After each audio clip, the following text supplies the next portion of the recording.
Yes, I'm just wondering why and how people are so dispersed, so far away from the front. And I hope it's because there are people who are going to be coming and sitting in front, those who are late. Alternatively, it does look and feel a little bit strange when people are just sort of sitting too far away, and I'm not sure whether to keep, raising my voice. Otherwise, you'll actually be drowned in too much noise. But in the interest of time, I think let's make a start, and hopefully we will have enough time to cover as much information that I would like to cover as much as possible. But before we do that, can we just close our eyes for a word of prayer? We just wait for those who are walking in to find somewhere to sit, and then we'll make a start. And you get 10 points for coming to sit right in front, straight on. All right, so let's close our eyes for a word of prayer. Dear Jesus, thank you very much for this opportunity to share your word. Thank you very much for the things that you're going to help us to understand. Thank you very much for the things, Lord, that you are going to help us to be able to equip ourselves so that we can be ready for your second coming. So as I speak, Lord, I ask that may I not speak from my mind and from my heart, but may you give me the words that will actually be able to be relevant in transforming the lives of everyone who is sitting in here and hearing your word. In Jesus' name we pray, amen. All right, so for those who are holding the old bulletin, you might have actually glanced in your bulletin and it says that someone by the name of David is the one who's presenting. So I'm sorry to disappoint, I'm not David. My name is Simon. I actually stepped in for David because unfortunately David was not well. And when I was asked to step in, I was excited initially. Because I thought, oh, yeah, it's going to be great. It's my first time at camp, and therefore when I get there, it's going to be amazing. I've got all these things to think about. But that was because I was busy in the 2 weeks going and doing different things in different parts of Australia.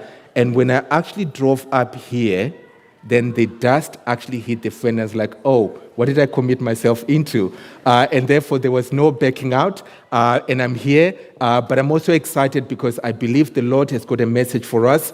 And the things that we will cover today are designed in order to transform the way you take charge of your own well-being. Now, I know that the subject of well-being is well talked about, is well researched, and a lot of people possibly have read so much about it, but I want to challenge your thinking today. And the way we're going to actually redefine well-being is meant to actually get you to think and look at things from a different perspective. So I can promise you a few things. Number one, this is not an academic presentation, so don't worry too much. I'm not going to be going too much into the science of things.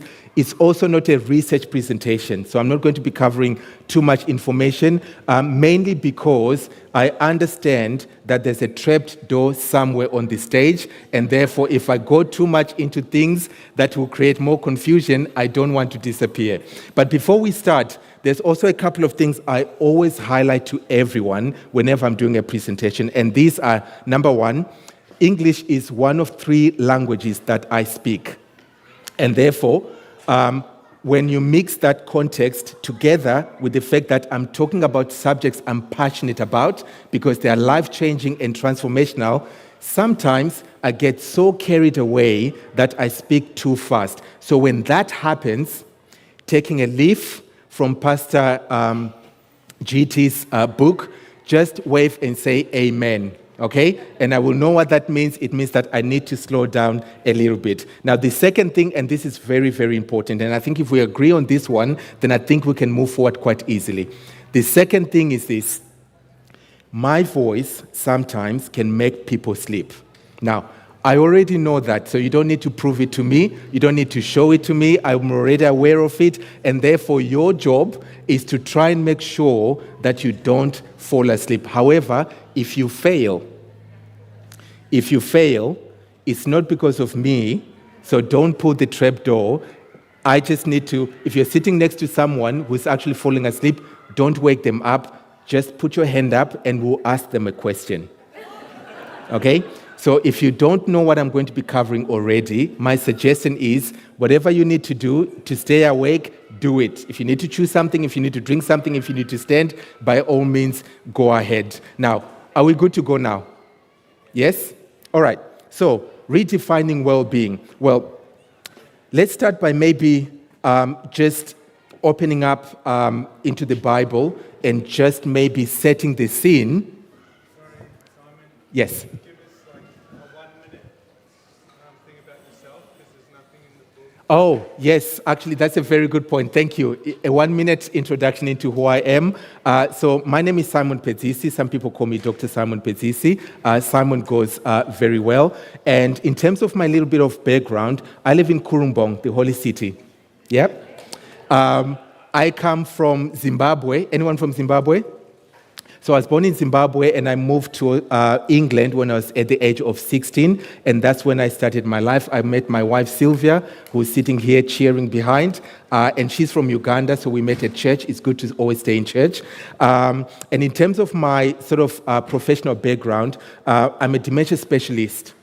And not only is it about dementia, but I also specialize in other neurological conditions associated with brain function. And therefore, you will find that in this week, we have a topic on brain function and brain activity, and that's tomorrow. And also, we're going to be talking about sleep. And subsequently, on Friday, we will talk about understanding dementia and questioning, or rather trying to answer the question, does dementia actually start when you're old? Because research actually now helps us to understand that it doesn't. So what we're talking about today will actually build a foundation to a number of things that we'll be talking about. During the time when I was in England, which is for 21, 22 years, I actually worked as Director of Services, Director of Clinical Services in the healthcare sector. Worked as a visiting lecturer in a number of universities, also as a researcher. Research is my passion because I always don't believe that things are just the way we are told they are. I think God designed us in a very special way, such that sometimes when we talk about health, it's not just what's in the books that we should follow, but I think God actually, when we listen to Him, He gives us more insight. So a lot of the workshops and a lot of the things that I do are about helping people to take charge of their health against what sometimes the medical interventions may suggest, because I think God is much bigger than that. And therefore, I came to Australia about 3.5 years ago. And again, I work for a fantastic organization called Opal Healthcare. And we've got over 15,000 beds across the country and over 132 or so sites across the country. So as head of dementia care, my role is to do consultations where sometimes GPs, the mental health teams and so forth may struggle with people that are living with neurological conditions. So I get a referral and I help them to think about what is it that we need to do in order to help people to live well with whatever condition that they've got. And a lot of it is about non-pharmacological interventions. You'll hear about it when we talk about polypharmacy in this particular week. So that's a little bit about myself. And hopefully that can help you to understand where I'm coming from when we start talking about the concept of well-being. So Ephesians chapter 6, verse 12, New King James Version. What does it say? For we battle not against flesh and blood, but against principalities, against powers, against the rulers of the darkness of this age, against spiritual hosts of wickedness in the heavenly places. Now, why did I want to start with this particular verse? Because the battle is real. And the devil's ploy is not so much to try and convince us that the Sabbath doesn't exist, because he knows for some of us who are sitting here, he's already lost that.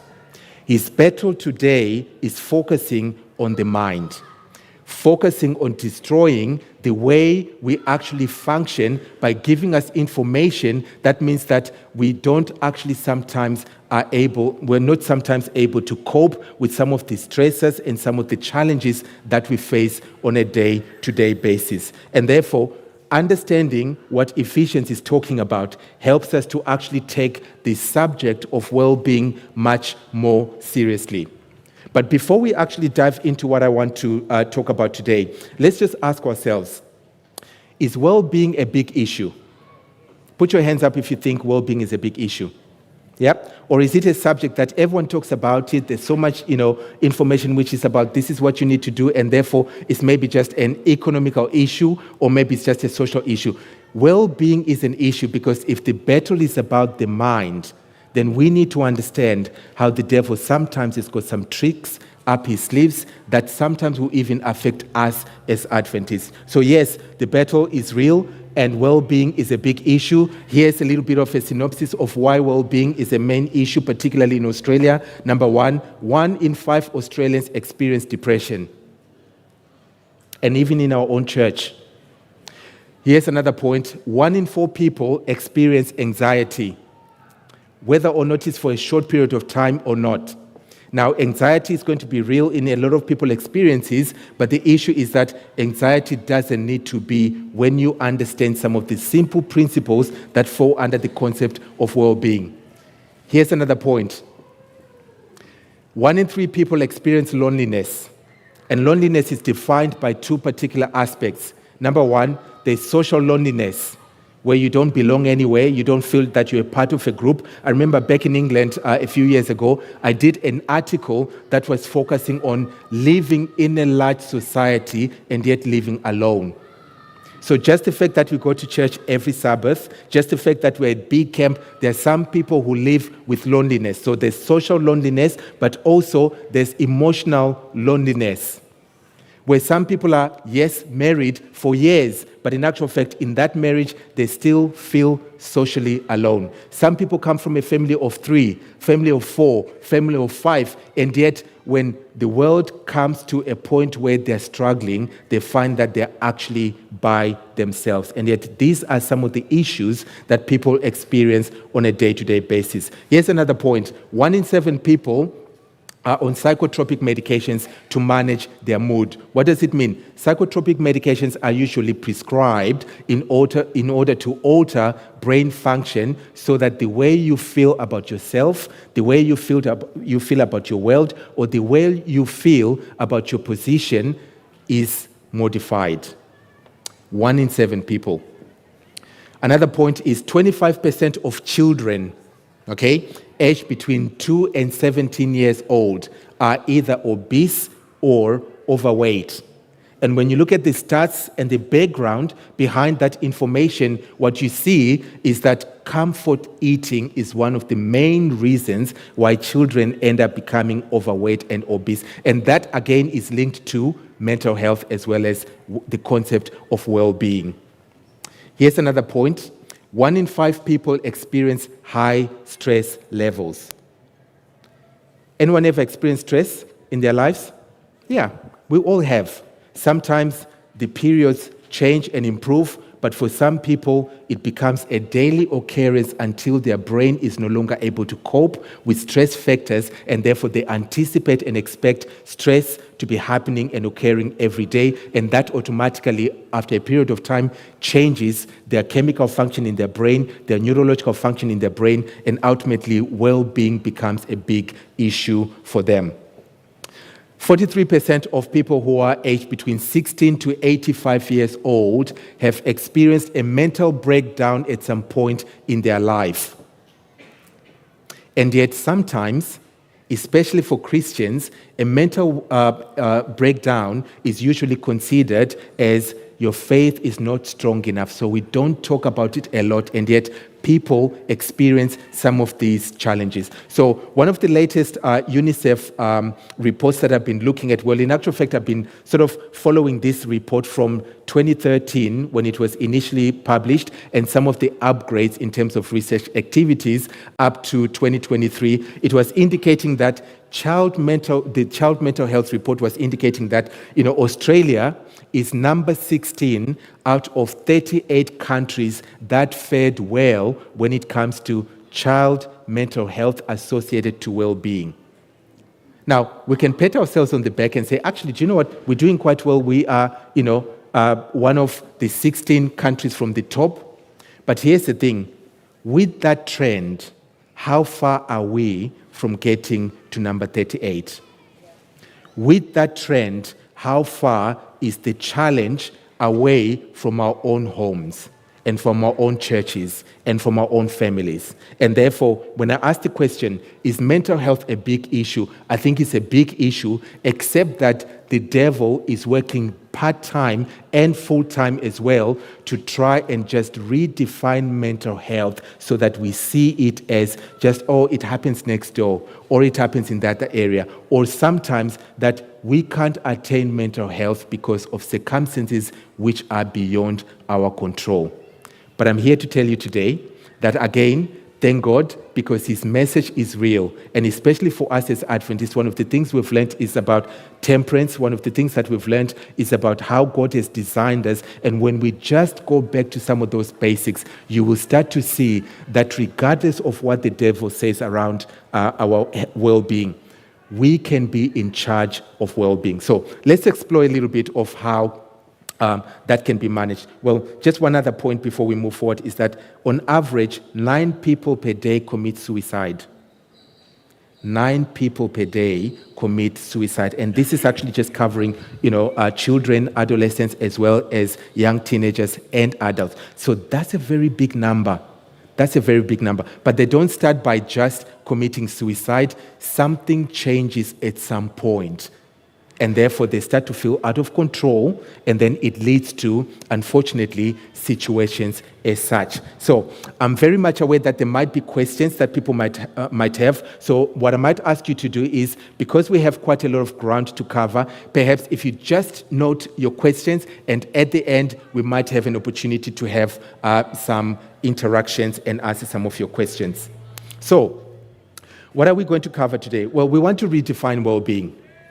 And we want to look at some of the definitions and why those definitions are a little bit of a challenge and why those definitions are actually set for us to fail.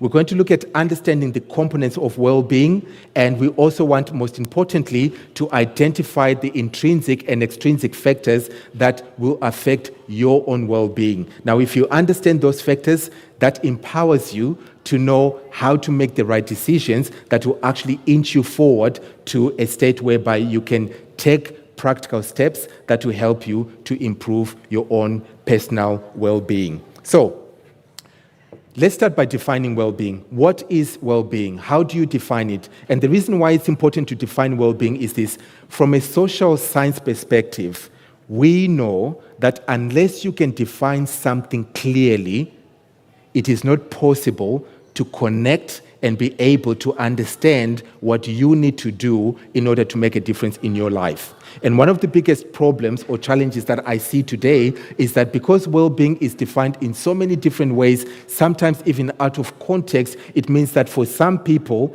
because they don't know what it is, they try everything else except for the things that actually matter. So what I want to do today is to just walk you through a little bit of some of the definitions and help you to understand why those definitions, again, when we compare them from the biblical principles, why sometimes people struggle with those things. So here are some definitions. If you talk to clinicians and you ask them, what is well-being? They will say to you, it is defined as feeling good and functioning well. Okay, that's fine.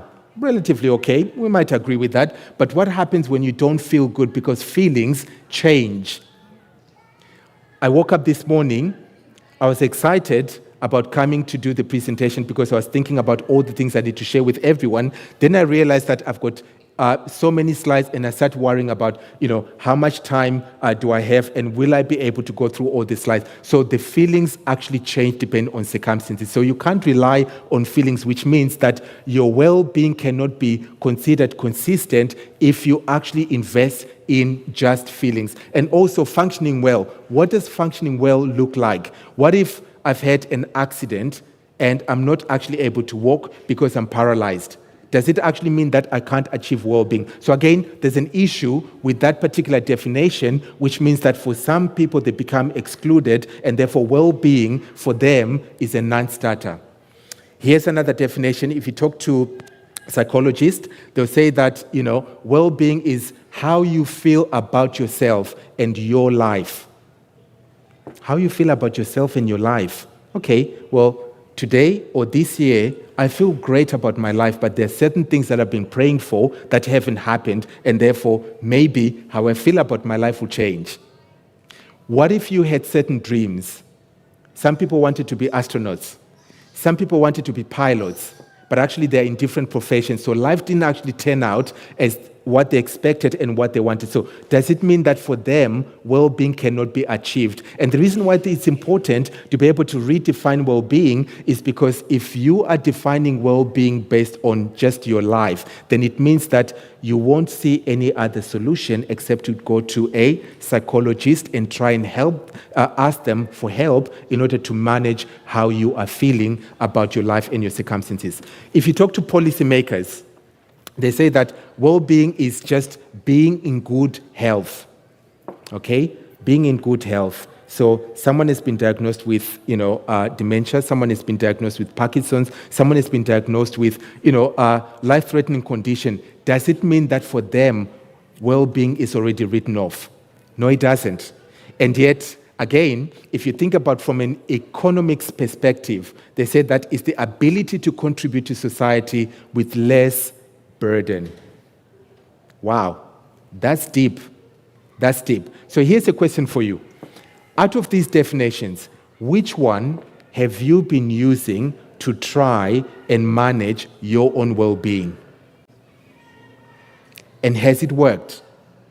Because if it hasn't worked, the reason might be because there's something missing in these particular definitions. And we're going to be covering what that is. But before we even get there, I also am very much aware that well-being is also influenced by the things we hear around us, not just the definition itself, but the things that we're exposed to on a day-to-day basis. So social media has a lot to say when it comes to how you should redefine or define your well-being itself. So let's look at what social media states. Well, social media says that well-being is being content, is being happy, is being healthy, and prosperous. Now, how many of us are prosperous? Put your hands up. Okay? 1, 2, 3 people. Everyone else hasn't put their hand up. So according to the definition of social media, most of you cannot achieve a state of well-being, correct?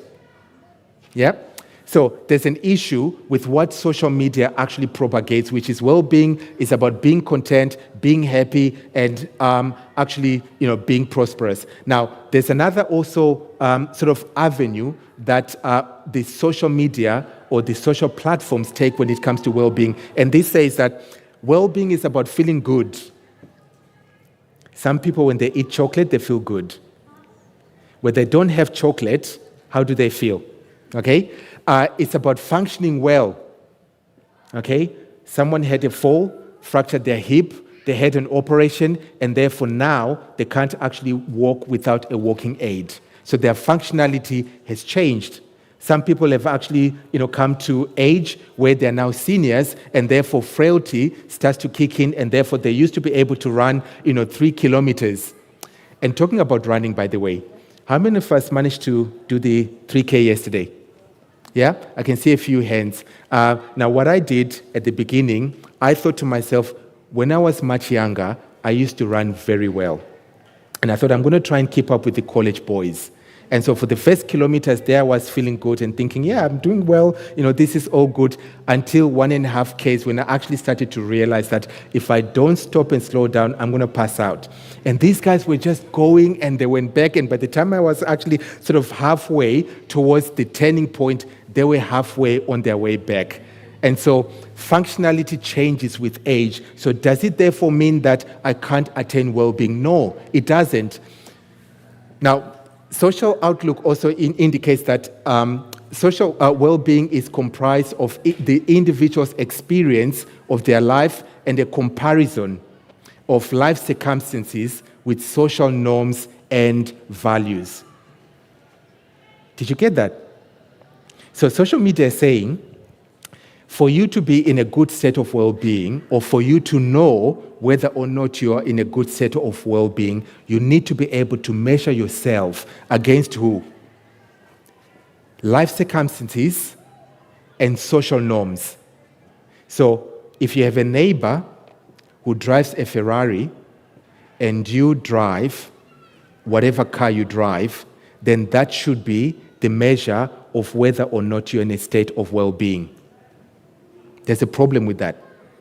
Because if you don't have a job, or income that actually allows you to be able to buy a Ferrari, then it means that sometimes you might go and borrow money that you can't afford to pay back in order to conform with social norms and also values. So there's an issue with that particular definition, and yet for the most part of it, this is what we end up chasing. No wonder why sometimes we then struggle, and no wonder why some of the stats that we were talking about become prevalent, not only in our society, but also even in our church. Now, what do you think? If you were to define well-being, how would you define it differently? Okay, think about that. But let's look at things from a research perspective, because research is great, isn't it? It helps us to gain some insights that are beyond sometimes our understanding or access to information. So what does research actually say about well-being? Well, there are two things that research defines. It defines well-being as subjective and also objective. So let's look at the definition of subjective well-being. Well, it says that, this is about, personal well-being. It says it's about people being able to see their circumstances for what they are. Okay, not too bad. And subjective well-being is measured by asking people directly how they think and feel about their own well-being. So it also depends which day you ask them. So I bet if you ask Adventists on Sabbath, how's your well-being? The answer will be very different from Monday morning when they're trying to prepare for work. So again, there's an issue there because it means that well-being can fluctuate depending on the circumstances, which means when your circumstances change, then your well-being also changes. And that suggests that you're not in control of what is going on. And again, when we compare to what the Bible says, again, it'll be interesting to see, how this definition also fares in. It also says that, it includes aspects of, life satisfaction. So if you're not satisfied with your life, then again, it means that your emotions can easily change, and therefore your life can easily be meaningless. The other part of the definition focuses on well-being, being objective, and it says that this is based on assumptions. It's based on assumptions. So assumptions are not facts. Do we agree with that? Yep. Assumptions are things which are denoted, and assumptions can also change as new information comes in. So already there's an issue about that particular definition. So what are these assumptions about? Well, they say that, people should be in well-being as long as their human needs and their human rights are being met. So if you think about the Maslow, hierarchy of needs, it says as long as you've got water, as long as you've got food, as long as then, you should be in a state of well-being. But Australia is a very rich country, isn't it? From an affluence index perspective, we actually fare much better than a lot of countries. But why is it that 1 in 9 people commit suicide? So clearly, there's something wrong with that particular definition. And therefore, if we were to go by that definition, then it means that absolutely we can give up and give in to the subject that, mental health cannot be achieved because some of the things that are transient or some of the things that change, they're outside of our control. But going back to research again, there are some certain interesting aspects that were brought out around research, which I thought are helpful for us to lay the foundation for our own redefinition. And these are some of the things that research has identified around research, particularly when it comes to young people. Now, well-being or high well-being is linked to fewer health risk behaviors for people who are aged between 15 and 17 years old. So, parents, put your hand up if you're a parent. Yeah? Put your hand up if you're a grandparent. Okay? Put your hand up if you're not a grandparent and you're not a parent, but you live in a society where children are. Yeah? So technically, all of us might have a part to play with this. And what this is saying is that from a research perspective, high well-being is linked to fewer health behaviors, health risk behaviors. What health risk behaviors? Teenage sex? Possibly. Drugs? Possibly. Crime? Possibly. And therefore, what this is saying is that well-being does not does not actually start when you're mature, when you're older, when you've got money, when you've got finances, when you're married. Well-being actually starts from a very young age. So hence again, Proverbs says, train up a child in a way that they should grow, such that when they are older, they will not depart from it. So it's very important for us to understand this part, because when we talk about our redefinition, you will see how this fits in. What else does research tell us? Well, it tells us that particularly for girls who are between the ages of 11 and 15 years of age, if they engage in multiple risk behaviors, they are likely to have low levels of well-being. So there's a relationship between behavior and well-being.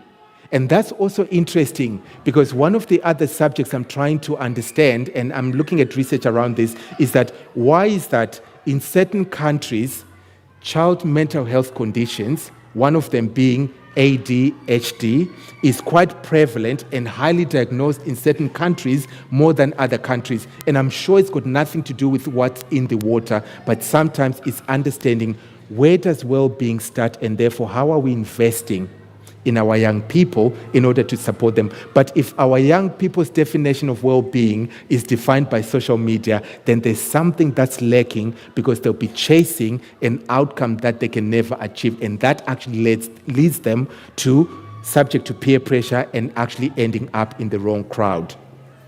What else does research tell us? Well, it tells us that physical activity amongst 10-year-olds, 10 to 11, was associated with higher levels of well-being. Physical activity, absolutely critical, because again, we know from neuroscience that our brain has got 100 million or billion neurocells, but 50% of them are actually formed between the ages of 0 to about 10, 11. Well, of course, depending on which country you've lived and also the stressors around there. And that's quite profound, because we also know that the 50% of your neural connections that are formed at that age are the ones that are permanent. So in actual fact, when you get older, they are the ones that actually form the 50,000 automatic thoughts that are generated in your subconscious mind in 24 hours. And we also know from neuroscience that your brain actually makes, the subconscious part of your brain makes 90% of the decisions that you end up following. So when we think about that particular concept, it's actually quite profound that between 10 and 11-year-olds, physical activity is important. Why? Because when you do physical activity, we know what the benefits are. Brain development is actually, compounded quite well. Oxygen levels, you're producing dopamine, you're producing all the other hormones that actually get your brain to be at a good homeostatic effect. Now, we are going to be talking about the brain tomorrow, and I'll give you more information. Here's something else I wanted to highlight. Children who were at the ages of 5, who participated in sports clubs, had higher or improved well-being outcomes, even up to the age of 7. So that, again, is interesting, because the connections that they formed, the sense of belonging, and also the activities had a huge benefit. And this is interesting for everyone who's sitting here. Parents' mental health is strongly linked to children's even after they leave home. What does it mean? We have a big social responsibility. Our children's well-being, even after they leave home, is actually set as a foundation from the well-being that they see us experiencing today. And the same applies if you're a grandparent. So when I ask the question, is well-being a big issue? Absolutely, it is a big issue for that reason. So exercise is important, but the issue is that people who spend more than 4 hours in screen time, their levels of well-being were much lower than everybody else. Screen time. Now, I'm not going to ask you how much time you spend on your screen, but I know that on average, people touch their phone between 2,000 to 2,500 times in a day. Where do you sit? Because if social media is redefining your well-being, then the 50,000 thoughts that are generated by your brain. And also 90% of the impulsive decisions that you will make are actually framed by something else that has a different definition from what you think you understand. So, lastly, on this young people conversation, a nearby friend who's happy increases your chances of happiness by 63%. So having friends is good, but having a friend who's happy is actually transformational. So I know last night, and I think in the last few days, Pastor GT talked about, joy and how sometimes some people are just so miserable. Some people just complain about everything. And again, when you take that out of context of research and you think about our personal lives, we also know that there's a saying, an old English saying that goes, show me your friends and I'll tell you your character. Yeah? So if you surround yourself with friends who are negative, always angry about something, always criticizing everything, then chances are, without you even realizing, your thought process becomes as such. Now, here's another point. Not having friends reduces life satisfaction by 13%. We know that, again, from social science research, that in our lives we spend 150. We're likely to have 150 friends by the time we die, whatever the average age of death is. 150 friends, but only 4 friends are in your nucleus circle. These are the friends who you can tell anything that is deep down within your heart. These are the friends that you can open up to. So again, there's a challenge there. Do we have the right friends? Because if we don't have the right friends, then chances are your well-being is not affected, not just by the definition, but again by association is assimilation. So that was in young people. Very quickly, what does research tell us generally, anyway, when it comes to the general population? Well, first of all, it is linked to depression, anxiety, coronary heart disease, and cancer. So if you think about, one of the leading causes of death in Australia, one that is missing in there is dementia, because it's the second leading cause of death in Australia, and yet, not so much talked about. But when you think about what happens with dementia, and I'm not going to actually jump into the subject because on Friday, that's what we'll cover, it starts from well-being.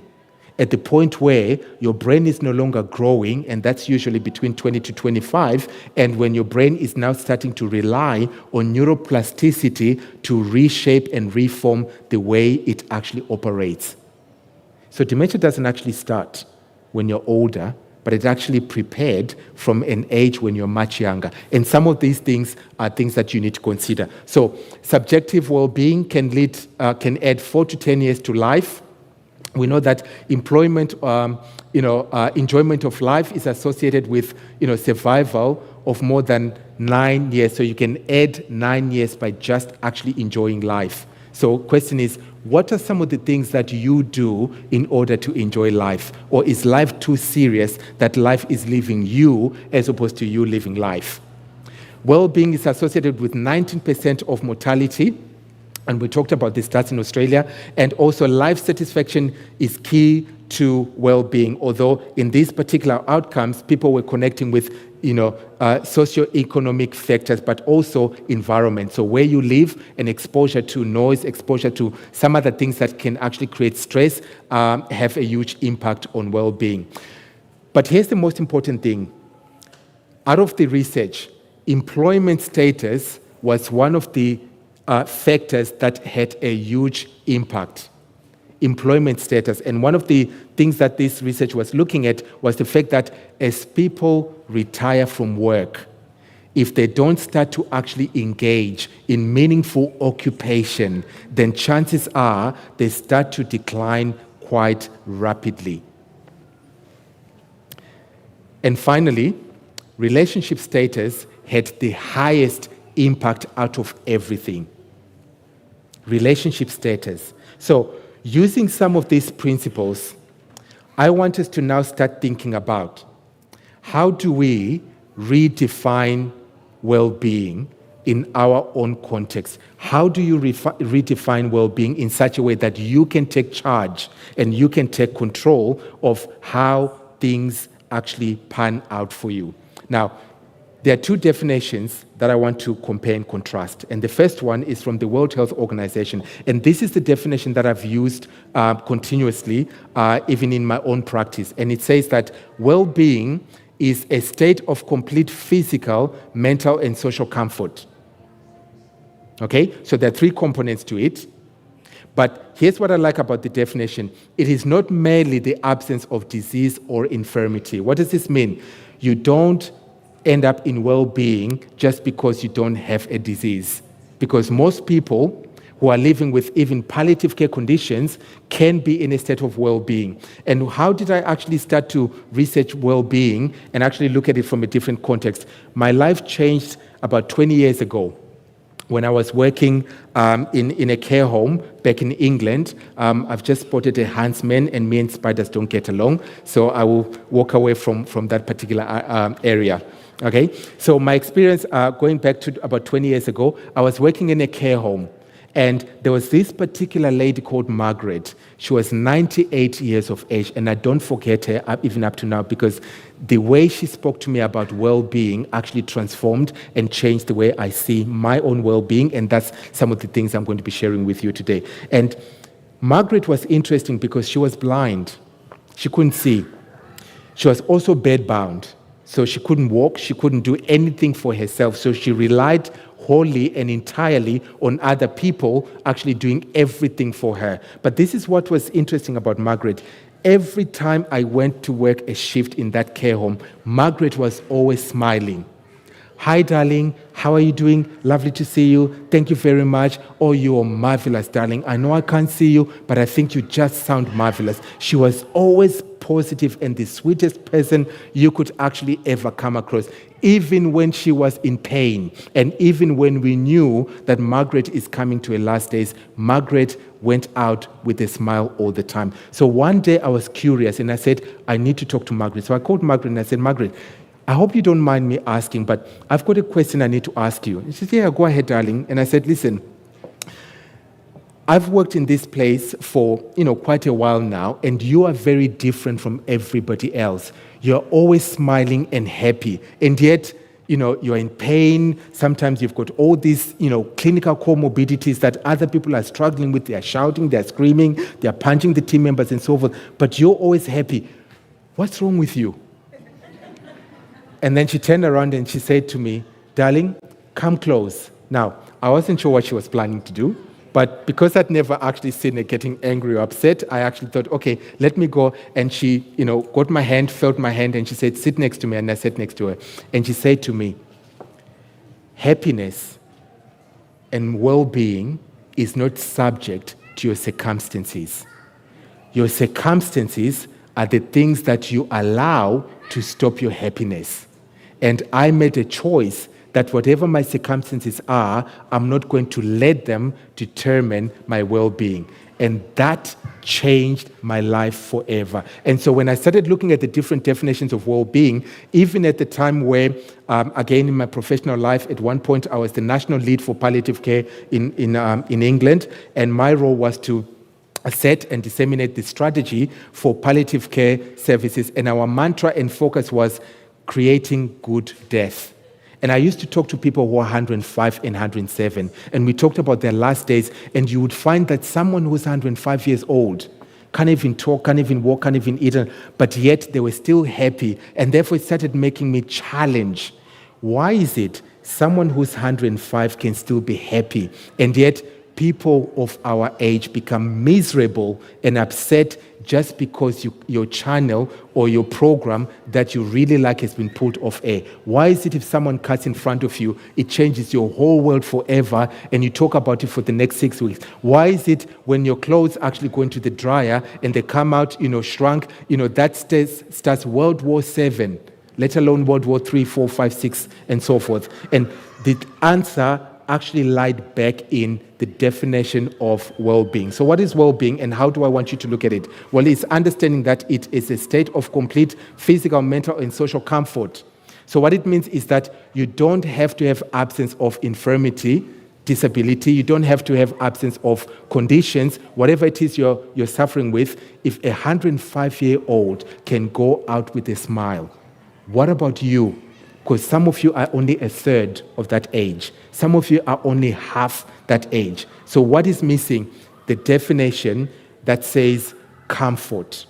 It's not the absence. It is just comfort, because someone who's got cancer, who knows that actually they've only got 4 days, they don't actually lose well-being just because they've got pain. But the subject changes in the way they think. It is not about the absence of pain, but as long as I can cope with my pain, then that changes everything. Can you cope with some of the challenges that you're facing in your life?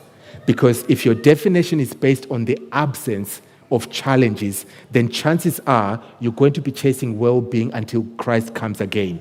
But if you redefine well-being in a different way, it helps you to see your world in a different way. Now, I want to contrast this definition with the Bible. So if we look at those chapters on the screen, the Bible actually refers to shalom. And shalom actually means peace. And it talks about, good health, meaning a harmony of a healthy mind, a healthy body, a healthy spirit, and most importantly, healthy relationships. Now, that's interesting because whilst it also connects to the World Health Organization definition, it adds the aspect of relationships, which is another layer. And we also saw that from the research outcomes that we talked about earlier on. And why I love the Bible definition is because it also says it's about shalom, and shalom is peace. The world that we live in will never experience peace, which means if you're chasing peace, you're likely never to get to a point of well-being. There are wars and rumors of wars that are going, and the Bible already told us. And yet, if we expose ourselves to those things and expect maybe a different experience, chances are our well-being might never be realized. So how do we then find the missing link, and how do we connect everything together? Number one, and these are the steps that I want you to walk away with. Number one, we need to know that well-being is defined by those three aspects. It is your mental, your social, and your physical. And from a research perspective, what we know is that your mental health is the largest contributing factor or component to well-being, followed by your social and ultimately your physical. So maybe the devil is lying to us if he tells us that you don't need to have diabetes or you don't need it for you to be in well-being, because in actual fact, maybe some of the reasons why you've got those issues is because from a mental perspective, you're not yet at a state of comfort. The battle is with the mind and in the mind. I want to expand on this a little bit. So how do you attain mental health? Well, it's understanding that your mental health is made up of two further aspects, and those are your psychology, which is the way you see your world, and then your emotions. So what it means is that the way you see your world defines how you feel about your experiences and your circumstances and your well-being, which means if you want to change your mental health, what is the single most simplest thing that you do? You change the way you see your world. Because we know, again, that if you change the way you see your world and you change the way you feel about your world, then your sense of belonging changes. And as your sense of belonging changes, then your optimum health improves. So, for example, if someone has got Parkinson's and they're struggling with coordination and balance, the way they see their world might be different because they might be experiencing postural hypotension, vertigo, they might actually be hallucinating and so forth. And that changes their emotional experience, because if they come into a large setting, then they worry and become anxious because there are too much information to process, and that can actually affect their sense of belonging, which means that they avoid big crowds and end up in isolation and therefore withdrawal symptoms and therefore perhaps depression and so forth. And that ultimately changes their physical well-being, because when you're isolated and you're withdrawn, appetite goes, and therefore from a nutritional function perspective, a lot of other things change as well. So knowing that your mental health is the biggest area you need to focus on, and the first area that the devil will fight you on, means that if you change your perspective, change the way you see your world, everything is likely to start working differently. Secondly, is understanding who you are. Tom Kitwood from Bradford University in England, he did some extensive work looking at, what are the things that make us who we are. And the first thing that he said is that we are who we are because of love. Whatever age you are, we want to feel loved. And when we love other people, we actually feel very different. And we know from a neuroscience perspective, your brain starts to function even in a different way. So he says that if you want to redefine your sense of well-being, look at love. Do you experience love, and where does your love come from? Because if your love is invested in personal possessions, what when they go away? If your love is invested in belonging to a club or a group, what when things don't work out and you break up with your social club and so forth? Then what happens? That's when you start to experience people struggling with the concept of well-being. He also outlines 5 key principles, which are very simple to follow. He says that we need to be able to consider how well we're included in social activities. Why? Because when we do so, we produce a hormone called oxytocin. We need to actually understand the sense of comfort. How well do we sleep? How well do we drink? When I say drink, hydration, okay? I want you to quote me well. How well do we actually connect with other people? There's a study that was also done as a result of this concept of comfort, and it was looking at intimate relationships. And it was indicating that, and this was particularly in England, 65% of people who were over the age of 70 had not had intimate experience with anyone for at least a period of up to a year. But what we know, and when I talk about intimate connection, it's not just about sex, but this is about a hug, a kiss, someone actually having contact with skin. Why? Because when you have that level of contact, we know that that's how you produce oxytocin. And what is oxytocin? It's one of the neurotransmitters that is responsible for helping us to feel loved. He talks about attachment. Have something that you do, whether with your friends or with your colleagues, that actually makes you feel good, and therefore you produce endorphins. Also, be aware that when you do occupation, you produce dopamine. And dopamine is important because it helps with your frontal lobe. Identity is the thing that he also focuses on a lot, because he says identity is about actually creating something that defines who you are. Is it running? Is it craft? Is it swimming? Is it what is it that defines you? Because if you are undefined, then chances are when social media is defining success, you don't have anything that defines success for you. But if you're able to define yourself by doing physical activity, then that also helps with serotonin. Now, point number 3 is about understanding some of the intrinsic factors that can change the way you see your world. And very quickly, these are some of the issues. Your background and upbringing. Why? Because 50% of your neural connections are actually set when? Between the ages of 0 to about 10, 11. And therefore, you naturally default to your background. It's personal experiences, religion. How strong is your faith? How connected are you with God? It's thinking about your culture and your cultural background. How does it stop and limit the way your worldview today? It's thinking about maybe exposure to trauma. Have you experienced certain things that cause you to see your world differently, and you relive those experiences even up to now, maybe 15, 20 years later? Thinking about your self-awareness and metabolism, what you eat. Yesterday, we talked about garbage. If you eat garbage, expect garbage out. So metabolism is important because it affects your homeostatic function. So those hormones we were talking about will be affected by what we eat and how we eat. It's your sense of worth.